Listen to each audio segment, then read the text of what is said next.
পিঠের মধ্যে সবথেকে সহজে যেটা বানানো যায় আর সবথেকে কম খরচে যেটা বানানো যায় সেটা হচ্ছে সরু চুকলি। সবথেকে হেলদি, সবথেকে পুষ্টিকর, যেটা ছোট থেকে বড় অবধি সবাই পছন্দ করবে, সেটা হচ্ছে সরু চুকলি। আর দেখুন এই পিঠেগুলো কতটা জালিদার হয়েছে আর কতটা পাতলা হয়েছে। খেজুর গুড়ের সাথে এই পিঠে খেতে একবারে ফাটাফাটি লাগে। শীতকাল অথচ সরু চুকলি হবে না, সেটা তো ভাবাই যায় না। আর আজকের ভিডিওতে আমি এমন কিছু টিপস দেব যেটা ফলো করলে খুব সহজে যে কোনো কেউ এরকম পাতলা পাতলা সরু চুকলি খুব সহজে লোহা চাটুতে বানিয়ে নিতে পারবে। তাই বন্ধুরা, প্লিজ আপনারা ভিডিওটিকে কেউ স্কিপ করবেন না, সম্পূর্ণ রেসিপিটি দেখুন আর এইরকম সরু চুকলি খুবই সহজে বানিয়ে নিন। আশা করি ভিডিওটি আপনাদের সকলের ভালো লাগবে। সরু চাকুলি বানাবার জন্য একটা পাত্রে নিয়ে নিচ্ছি 3 কাপ পরিমাণ আতপ চাল। এটা মোটা আতপ, এখানে উষ্ণ চালও ব্যবহার করা যেতে পারে। সাধারণত যে চালে আমরা ভাত খাই সে চালেও সরু চুকলি বানানো যায়, তবে আজকে আমি আতপ চালে বানাবো। এখন একটা পাত্রে নিচ্ছি 1 কাপ বিউলির ডাল। ওই কাপেরই 1 কাপ বিউলির ডাল নিয়ে নিলাম। এখানে মাপটা ঠিক রাখতে হবে, মানে 3 ভাগ চাল আর 1 ভাগ ডাল দিলে সরু চুকলিগুলো পারফেক্টভাবে তৈরি হবে এবং সহজেই উঠে আসবে। এখন চাল আর ডাল খুব ভালোভাবে ধুয়ে নেব। যতক্ষণ না ডালটা খুব ভালোভাবে পরিষ্কার হয় ততক্ষণ ডালটা ধুতে হবে। জল পাল্টে পাল্টে খুব ভালো করে ধুয়ে নেবার পর 3 থেকে 4 ঘন্টার জন্য ভেজাতে হবে। চাল আর ডালটা 3 থেকে 4 ঘন্টা ভিজিয়ে রেখেছিলাম, তাতেই চাল এবং ডাল খুব সুন্দরভাবে ভিজে গেছে। আমি চালের জলটা এখন ঝরিয়ে নিয়েছি। এখন এটা মিক্সার গ্রাইন্ডারের বাটিতে নিয়ে নিচ্ছি। চাল আর ডাল বেটে নিতে হবে। অনেকটা চাল আছে তাই একবারে সম্ভব নয়, দুবারে চালটা বেটে নিতে হবে। এখন দিয়ে দিচ্ছি জল। অল্প পরিমাণ জল দিয়ে বাটলে চালটা ভালো করে বাটা যাবে। তো দেখুন বন্ধুরা, চালটা খুব সুন্দর মিহি করে বেটে নিলাম। এখন এটা ঢেলে রেখে বাকি চালটাও বেটে নেব। আতপ চাল বলে তাড়াতাড়ি বাটা হয়ে যাচ্ছে। যদি উষ্ণ চাল দিয়ে মানে ভাতের চাল দিয়ে যদি সরু চুকলি করেন তাহলে একটু বেশিক্ষণ সময় ভেজাতে হবে। মোটামুটি 5-6 ঘন্টা সেই চাল ভেজাতে হবে, তবেই সেই চাল ভালো তাড়াতাড়ি বাটা যাবে। অনেকখানি সময় লাগে সেই চাল বাটতে, আতপ চাল তাড়াতাড়ি বাটা হয়ে যায়। সমস্ত চালটা আমার বাটা হয়ে গেল। এবারে ডালটা বেটে নিতে হবে, তাই মিক্সি গ্রাইন্ডারের ওই বাটিতেই ডালটা ভরে নিচ্ছি। জল দিয়ে ডালটাকে একটা মোলায়েম পেস্ট বানিয়ে নেব। আর ডালটা বাটার সময়তে দিয়ে দেবো অল্প আদা আর 4টে কাঁচা লঙ্কা। আদাটা কুচি করে নিয়ে দিলাম, ছোটো ছোটো টুকরো করে দিলে আদাটা বাটতে সুবিধা হবে। ডালটাও মিহি করে পেস্ট করে নিলাম, একবারে মিহি করে। এখন এটা চাল বাটার মধ্যেই ঢেলে দিচ্ছি। আর 1/2 কাপ জলে মিক্সার গ্রাইন্ডারের বাটিটা ধুয়ে সেই জলটা এর মধ্যে দিয়ে দিচ্ছি। এখন অবধি এর মধ্যে জল দিলাম টোটাল 3 কাপ। যে কাপে চাল আর ডাল মেপেছিলাম সেই কাপেরই 3 কাপ জল পড়লো। এখন মিক্সার গ্রাইন্ডারে বাটিতে নিচ্ছি 2 চামচ পরিমাণ মৌরি। এটা খুব ভালো করে গুঁড়ো করে নিতে হবে। মৌরিটা খুব সুন্দর করে গুঁড়ো করে নিলাম।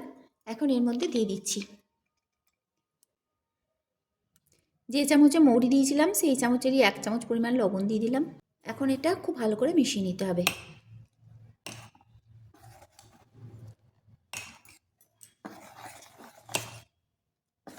মৌরি যেমন পিঠের স্বাদ বাড়াবে, তেমনি তাড়াতাড়ি হজমেও সাহায্য করবে।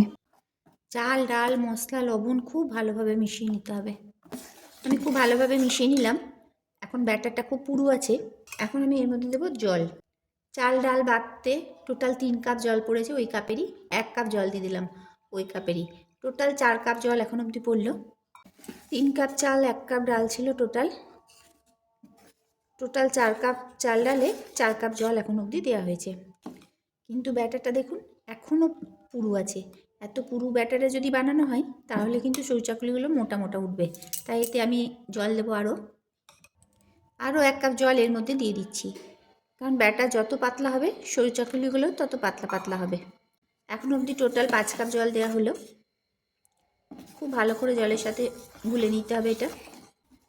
এখন আমি আর জল দেবো না, এটা 5 মিনিট রেস্টে রাখবো, তারপর সরু চাকুলিগুলো ভাজতে লাগবো।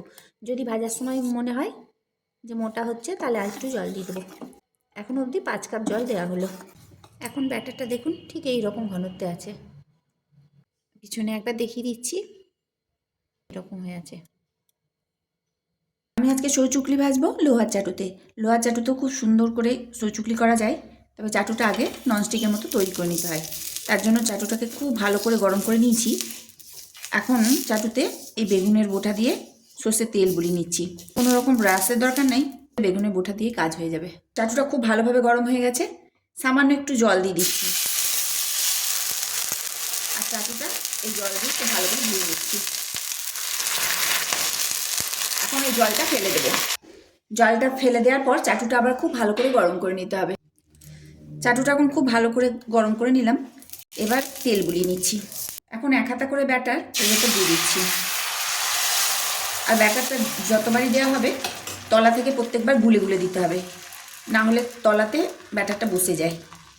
আর এইভাবে দেওয়ার পর চাটুটা এইভাবে ঘুরিয়ে দিলেই হবে। আগেকার দিনে যখন সরচুকলি করা হতো তখন তাল পাতা দিয়ে ঘোরানো হতো, কিন্তু এখন আর তাল পাতা পাওয়া যায় না। তাল পাতা গ্রামে গঞ্জে ছাড়া আর কোথাও পাওয়া যায় না, তাই এমনি হাত দিয়েই ঘুরিয়ে দিলেই কাজ হয়ে যায়। এখন একটা ঢাকা দিয়ে দিচ্ছি আর 30 সেকেন্ড মতো রাখছি। 30 সেকেন্ডের মধ্যে এটা ভাজা হয়ে যাবে। এখন এটা খুলে নিচ্ছি 30 সেকেন্ড পর। তো দেখুন বন্ধুরা, সরচুকলিটা নিজেই উঠে এসছে। কত সুন্দর লোহা চাটুটা সরচুকলি হচ্ছে। প্রথমটা একটু অসুবিধা হয়, এরপর থেকে তো একবারে নিজে নিজে উঠে যাবে। দেখুন একবার উল্টে দিলাম, এই দিকটাও একটু সেঁকে নিতে হবে। কেমন জালিদার হচ্ছে, দেখুন কতটা সুন্দর লাগছে দেখতে। যদি প্রত্যেকটা জিনিসের মাপ ঠিকঠাক হয় তাহলে সরু চুকলিগুলো এত সুন্দর জালিদার হবে আর খেতেও খুব সুন্দর হবে। চাল ডাল জল সব যদি ঠিক পরিমাণ দেওয়া হয় তাহলে সরু চুকলিগুলো খুব সুন্দর হয়। দেখুন কতটা সুন্দর হচ্ছে। এটা আমার ভাজা হয়ে গেল, এখন এটা তুলে নিচ্ছি। আবার ওই চাটুতে তেল গুলিয়ে দিচ্ছি, গুলে দিতে হবে। এইভাবে দিয়ে দিলাম আর সঙ্গে সঙ্গে এইভাবে ঘুরিয়ে দিচ্ছি। অনেকেই আছেন যারা সময়ের অভাবে সরচুকলি বানাতে চান না, কিন্তু এই সরচুকলি সব থেকে কম সময়ে তৈরি করা যায়। 1 মিনিটে 2টো তৈরি হয়ে যায়। 30 সেকেন্ডের জন্য ঢাকা দিয়ে দিচ্ছি। গ্যাস কিন্তু লো ফ্লেমে রাখতে হবে, গ্যাস বাড়ালে হবে না। 30 সেকেন্ড রাখলে এটা হয়ে যাবে। আমি 30 সেকেন্ড পর ঢাকনাটা খুলে নিচ্ছি। তো দেখুন বন্ধুরা, সরচুকলিগুলো নিজেই উঠে আসছে।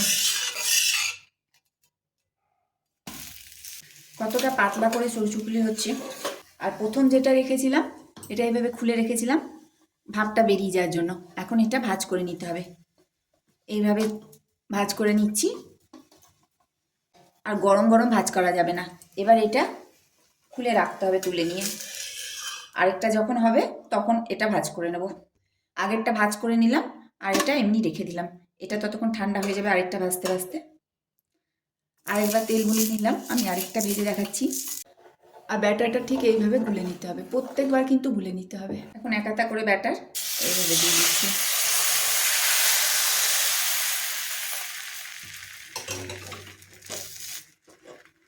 সৌচাকলি যত পাতলা হয় ততই খেতে ভালো লাগে। দেখেই নিশ্চয়ই বোঝা যাচ্ছে আমি পিঠাটা কিভাবে চাটুতে ঘুরিয়ে নিচ্ছি।